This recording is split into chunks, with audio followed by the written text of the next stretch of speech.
2023ರ ಬಿರಿಯಾನಿ ಸಮೀಕ್ಷೆಯಂತೆ ಭಾರತದಲ್ಲಿ ಪಡೆದ ಒಟ್ಟು ಬಿರಿಯಾನಿಗಳಲ್ಲಿ 5ರಲ್ಲಿ 1 ಹೈದರಾಬಾದ್ ಬಿರಿಯಾನಿಯಾಗಿದೆ.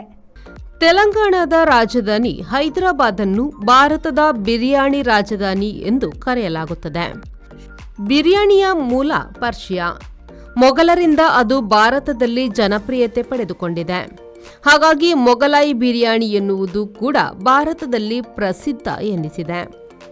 ತಮಿಳುನಾಡಿನ ಚೆಟ್ಟಿನಾಡು ಬಿರಿಯಾನಿ, ಡಿಂಡಿಗಲ್ ಆಂಬೂರ್ ಬಿರಿಯಾನಿಗಳು ದಕ್ಷಿಣದ ರಾಜ್ಯಗಳಲ್ಲಿ ಹೆಚ್ಚು ಪ್ರಸಿದ್ಧ.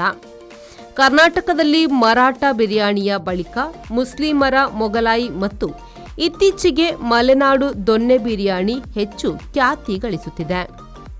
ಭಾರತದ 28 ರಾಜ್ಯ ಮತ್ತು 8 ಕೇಂದ್ರಾಡಳಿತ ಪ್ರದೇಶಗಳಲ್ಲೂ ಬಿರಿಯಾನಿಗಳಿವೆ. ಸ್ಥಳೀಯ ಮಸಾಲೆಗಳು ಮತ್ತು ಮೊಘಲಾಯಿ ಬೆರೆತು ಅವು ತಮ್ಮತನ ಕಳೆದುಕೊಂಡಿವೆ. ಅಸ್ಸಾಮೀಯರು ಅಕ್ಕಿ ಬದಲು ಬಟಾಟೆ, ಕೇರಳಿಗರು ಅಕ್ಕಿ ಬದಲು ಮರಗೆಣಸು, ಸಸ್ಯಾಹಾರಿಗಳು ಮಾಂಸದ ಬದಲು ತರಕಾರಿ ಎಂದು ಬಿರಿಯಾನಿ ನಾನಾ ಅವತಾರ ಎತ್ತಿವೆ. ಬ್ಯೂರೋ ರಿಪೋರ್ಟ್, ವಿ4 ನ್ಯೂಸ್, ಬೆಂಗಳೂರು.